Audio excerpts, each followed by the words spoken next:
Welcome back. I hope you're doing well and feeling good. I want to approach today's lesson in a more informative way rather than focusing on practical application. When it comes to installing plugins on our computers, we automatically divide into two categories. In terms of Mac-based systems and Windows-based systems, or the PC world, while each plugin actually has similar installation processes, some plugins are installed differently. So, in terms of their interfaces, and the plugin in question is Mac. When it comes to setting up a computer based on Windows, it always works like leave it alone, whereas with a more practical system, things can get a little more complicated on a PC. The thing to keep in mind here is that it is impossible for me to show you how to install each plugin individually. This will be a process that will be a bit of a trial and error process, or in the worst case scenario, it is already possible to find tutorials for each plugin on YouTube. After a while, you'll notice that a certain template is starting to emerge. I can just say this. For example, the advantage on Mac is that it works in a drag and drop manner. You know everything when it comes to installing programs, but the downside is this. When you try to delete the program, i.e. the plugin for example, on a Mac, it automatically puts it in separate places. Then finding these files to uninstall or remove them can really turn into a hassle. There's this advantage-disadvantage situation. As far as I remember, I haven't used the PC in a long time. As far as I remember that we need to create a separate folder for plugins. But of course, this system may have changed. This folder organization issue is quite important because when we introduce these plugins to Ableton, we will be directly showing that folder, as I will show you shortly from the settings section. And from there, we'll be able to find the plugins and open them within Ableton. First of all, this is our first fundamental difference. Another issue is this. When it comes to plugins, I wouldn't be exaggerating if I said there are truly an endless number of them and new ones are constantly being released. The choices we make regarding the plugins we will use here are actually related to the type of music we are creating. For example, if we're making film music or TV series music, we tend to prefer plugins that are more scoring focused, like orchestral sounds, piano sounds, and so on. On the other hand, when we're producing electronic music, we tend to go for more synth-heavy and drum machine-heavy options. Plugins are already categorized like this, and of course there are both paid and free versions. First of all, after making this introduction, I want to show you how we find the plugins within Ableton. After that, I'll be looking into the plugin issue a bit more, and I want to talk about it a little further. As you know, we access the settings section by pressing Command and Comma on a Mac or Control and Comma on a PC. Here, we need to click on the Plugins tab. When you click on Rescan Plugin here, it will scan all the plugins on our computer for us. It's what they call audio unit. Plugins will normally appear during the installation process. Generally, should I install this for you as VST on PC? Should I install it as VST or AAX for you? Let's briefly talk about them. What we usually use is VST. While some plugins are only in VST format, some can be in these multiple formats that I mentioned. VST and audio unit are actually the same thing, so it's perfectly fine to install both on your computer when you're setting them up. The X format is for you if you're using Pro Tools. I mean, it's one of the most popular DAWs in the world, but at the same time, it's also one of the most professional DAWs. The AX format is completely Pro Tools. It's a format required for it to work specifically. So if you don't use Pro Tools, you cannot install that version. This way, you won't be taking up extra space on your computer. You only use VST and audio unit. If we're installing it as audio unit, we will leave use audio unit set to on here. The same goes for VST2s. So there are VST2 and VST3 along with VST. We can leave these set to on again. Here, for example, there is a plugin Windows option. Multiple plugin windows will normally open off. It's set to default for you. If you set this to on, it will allow you to open multiple plugins side by side while working on a project and work on them simultaneously. It's a very practical feature. Otherwise, when you open one, it automatically closes the other. For example, I use this multiple. Here, there are custom folder options. So, for example, if you're creating separate folders for audio units, VST2s and VST3s, which I don't do. To specify these, use custom. The plugin folder can be toggled on or off as well. You will be able to activate or deactivate it. Finally, when you say rescan, I'm talking about the Mac system right now. When you do a rescan, it will completely scan your computer and bring all the plugins from your computer into this shortcut here. On PC, if you're using a custom folder in the same way, as we saw here, you'll need to select that folder from your computer using the Browse option. Let's assume we saved it somewhere.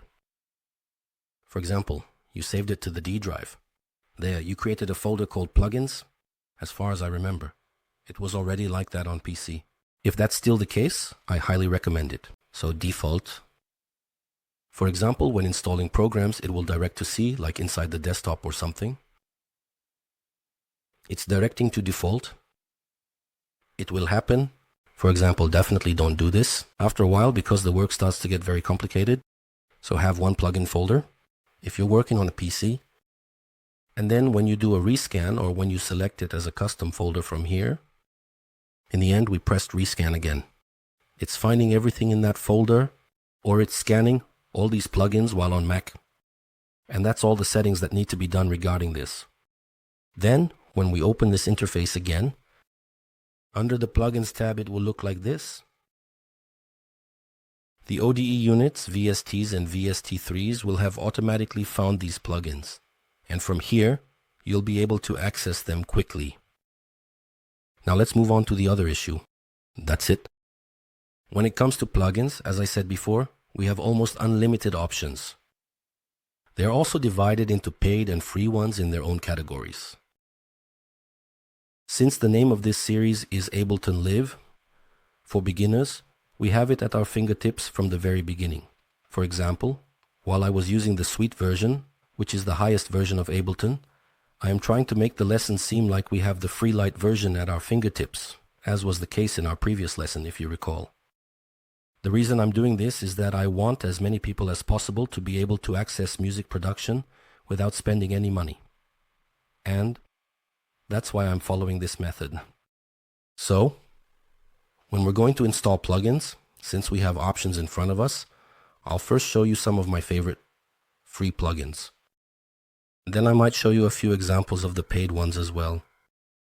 We'll be looking at whether there are differences in between, but the main point I want to emphasize is that, like everything else, there is an industry behind this. As you know, the purpose of the industry is to sell things. A variety of all sorts of things. You'll come across plugins and really, how can I put it? Like a kid who has just walked into a candy store. So, whatever you see, you'll like it. Here is the interface.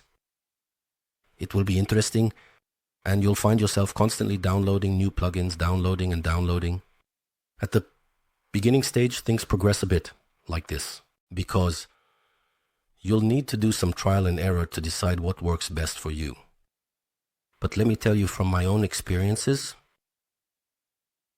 For example, I looked before opening the program. I currently have about 400, 500 plugins under my hand.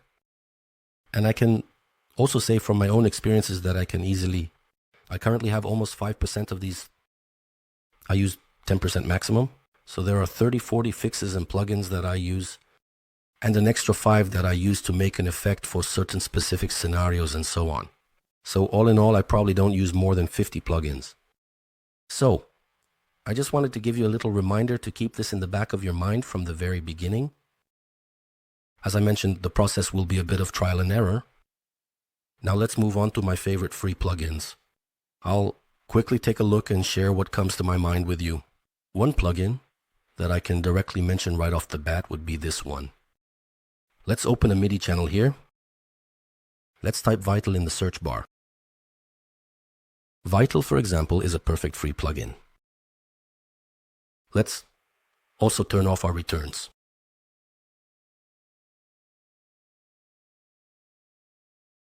If you're especially into making electronic music, one of the most popular plugins lately, particularly among sync plugins, is Xverse Serum. But if I remember correctly, it costs around $300. For example, one of Vital's features is that it has a free version, So almost everything is the same down to the interface, and it's really a very, very good plugin. This free plugin already comes with certain presets for you, as you can see this way. And let's say you've decided to install this plugin, and this is your first plugin. In this plugin, you'll see various pre-made files when you open it. For example, I want to specifically show this. Normally, this is a synthesizer plugin. The capacity of a synth is limitless within itself. For example, a kick drum. Let's do it this way. Exactly. It has a perfect kick drum sound, but this is just a regular synth plugin. Let's take a look at something else like this.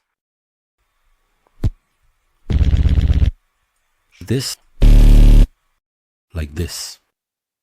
For example, here are my favorite folders. Mr. D. Bill. I highly recommend following Bill's YouTube channel. He's one of the best producers I know. I've learned a lot from him.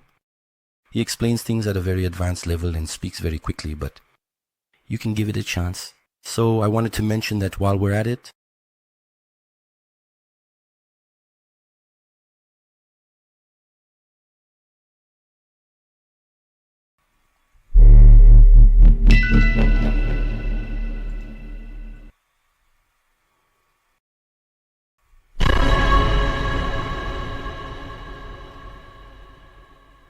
I'm giving very small examples, but as you can see, the sounds are already incredibly good.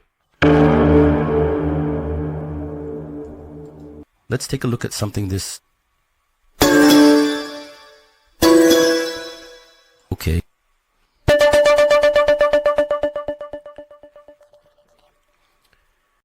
As I mentioned, we have a synth right at our fingertips, and when it comes to a synthesizer, the sound design that can come to mind for drum sounds is actually limitless, taking us to a place where our imagination is boundless. And we can actually do a lot of things just through a single plugin. Plus, there's also this.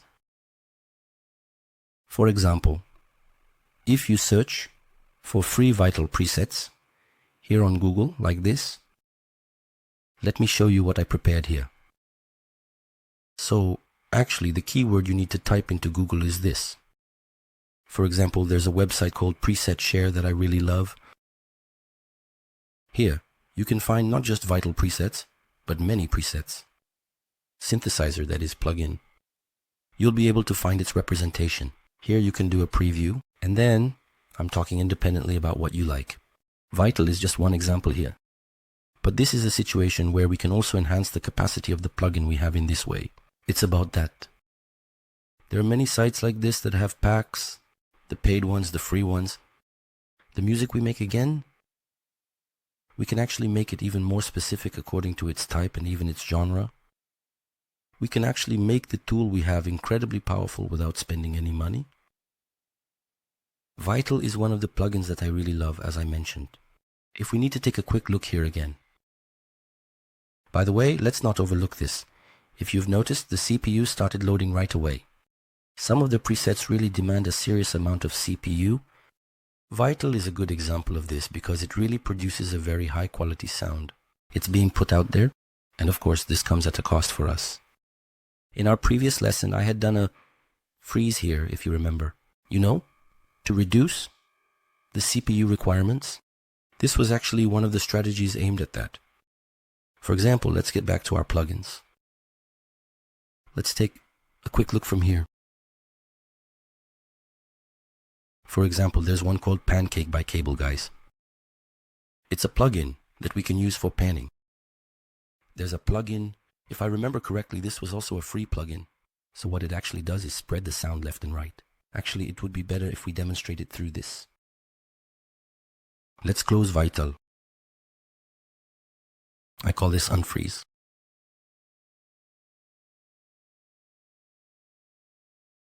Let's put it here and just pan this to the left.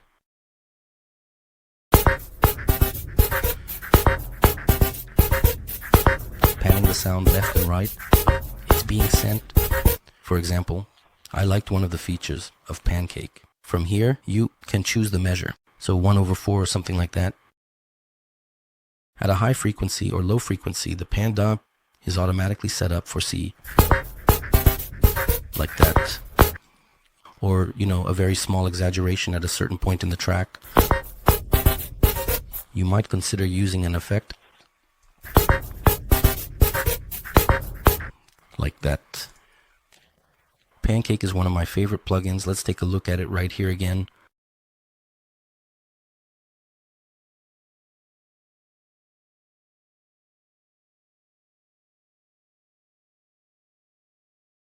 I think I'll find it easier than VSTs.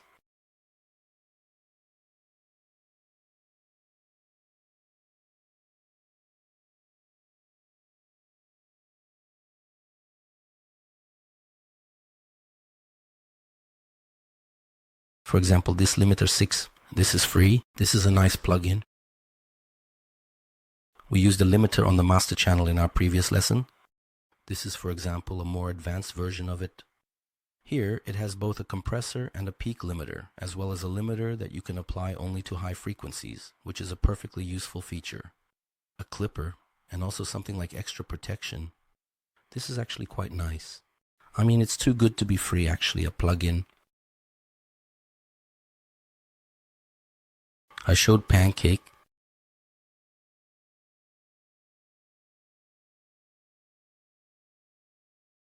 This is Tal Audio. I don't remember which of these are free. TDR Kota Likov and TDR Nova. TDR Nova is, for example, a nice, very popular dynamic filter. For example, there's Q3. So it's a plugin that's used quite frequently, but is still paid. Used for EQ.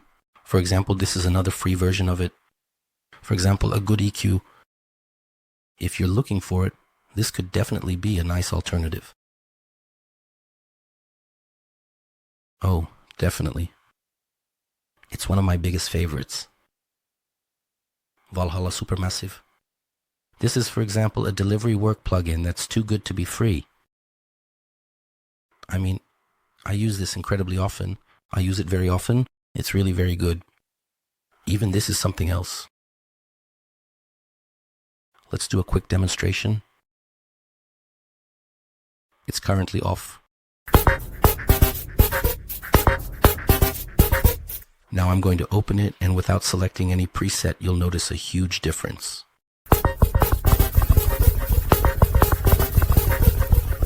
I know it gets quite chaotic. For example, let's choose one of the reverbs. 80s drum.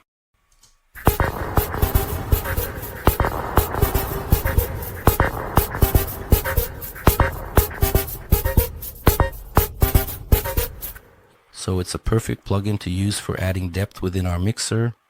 I can definitely give this some intensity. Oh, of course, how could I forget this? Of course, Vox Angle Span. This is an essential plugin. Let me put it this way. This is actually a spectrum analyzer, and it's a plugin that I always use on the master. Since we have it open, I'm making a quick adjustment to this. I also recommend setting this to a high intensity. The block size will be set to 2048. We set this to 8192 so that it gives us a more detailed view. You can also choose a color here according to your preference. It also has nice extra features like mid and side, that is the main mono channel. It can show the frequencies separately for the side, which are the things we pan more to the left and right in our headphones. If you check out some tutorials and such, you'll see that it's a really useful plugin, good enough that it shouldn't be free.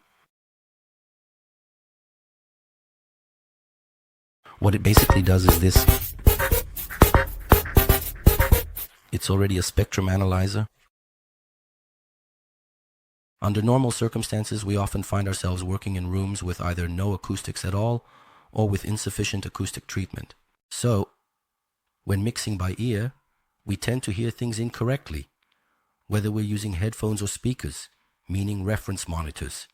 But thanks to things like visual references, we can visually see the details that we might miss with our ears thanks to spectrum analyzers. For example, it's something we use a lot while mixing. I'm using a reference track, one or more. For example, when I open them on a separate channel, I then place one from UX angles span there. I'm trying to hear the totality of the reference track here. Example.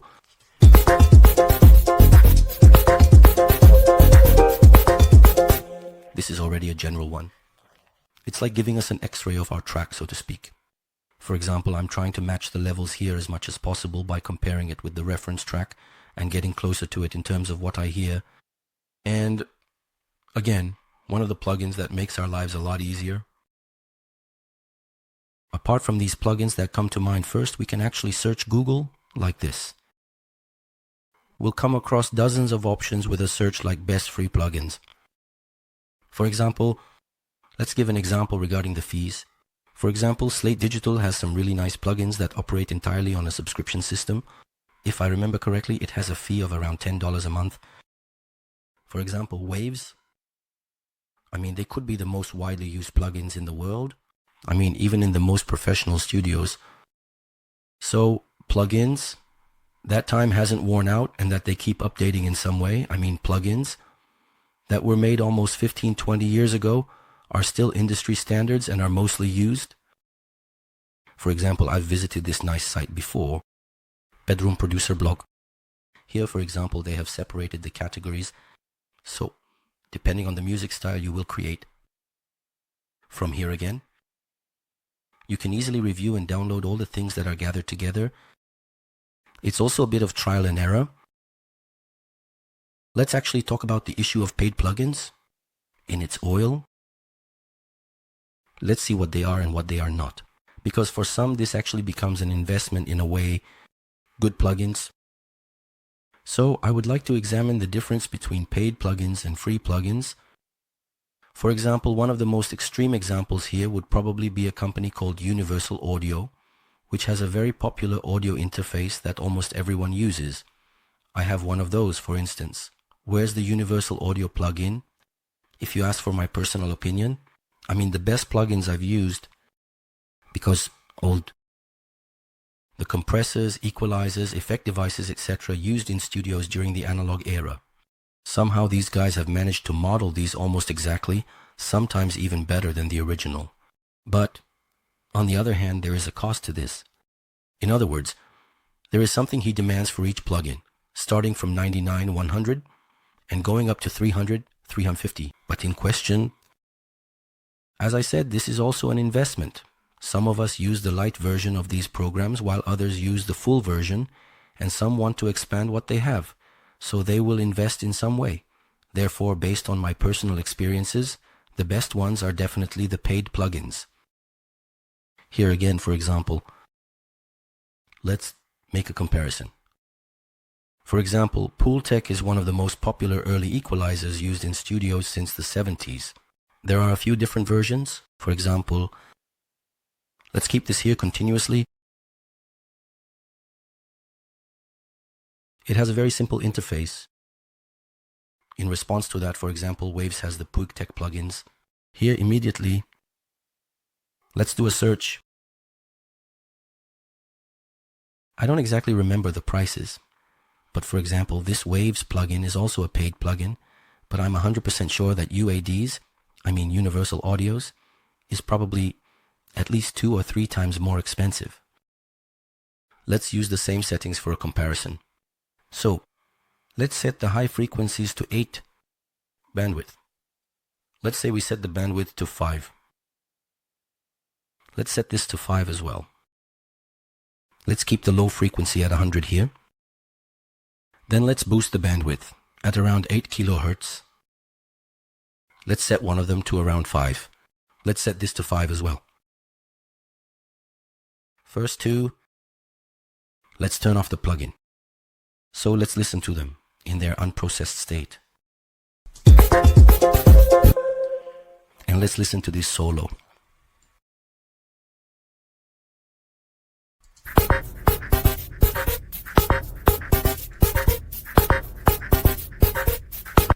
Now let's start by opening the range. The highs are normal, so it came out well. In fact, let's exaggerate it a bit more. Great. Let's exaggerate this a bit as well. I'll do the on-off switch one more time. Let's try to understand the difference again. It's currently off.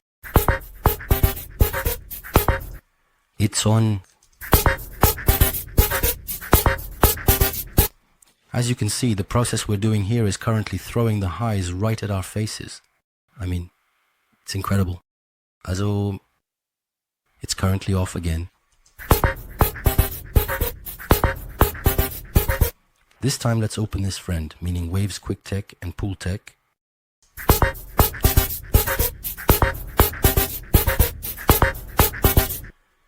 Look, we're on completely the same settings. In fact, I want to double check this to make sure we don't do anything wrong. If you notice, this is doing the same job, but in between I really think there's a huge difference. Once again, it's off. The one with waves is on.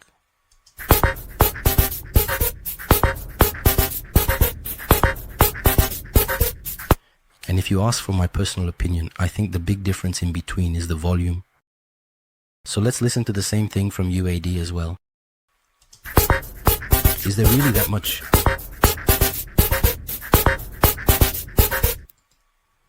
Again, waves.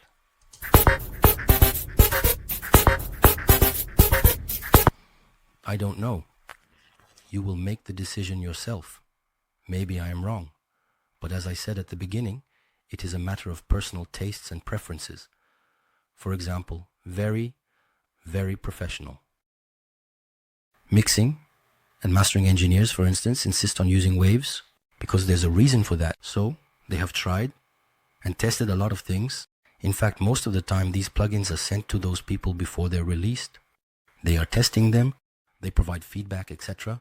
And then these plugins are released to the market, which is a lot of... There are a series of plugins released on behalf of mixing engineers, especially from Waves. I mean, for example, one of the most famous ones is by Jack Joseph. After that, right? It was Jack Joseph. It was Jack Joseph's JCP. Exactly. There are JJP plugins. Then, for example, my personal favorite is Shep's. Andrew Shep's plugins are the same way. For example, these are plugins belonging to Waves. And somehow, after taking the ideas of these guys and producing them together and launching them, they actually become the signature series. And after that point, when you look at it, we are actually moving towards a fetish event. But anyway, when it comes to creating sound in music, one of the inevitable points the work will reach is that, as I said, there are really a lot of plugins like 300, 400, 500, 600. But after all these trial and error, over the years, I might be using about 40 to 50 of them within my own music style, as I said, maybe at most. And then there are those that are very specific for certain things. Actually, I might have explained a topic that seems very simple in a somewhat complex way in this lesson. But as I said, I'm trying to involve as many people as possible in music production. And in the most, by spending little or no money, I'm trying to go over the topics in a way that we can manage. And on the other hand, there's a growing audience day by day thanks to you. The lessons have started to look really good. And we are all getting involved in these in different ways and at different levels. So, since I'm trying to explore the topic with the maximum inclusivity possible, I apologize if I misspoke. See you in the next lesson. Goodbye.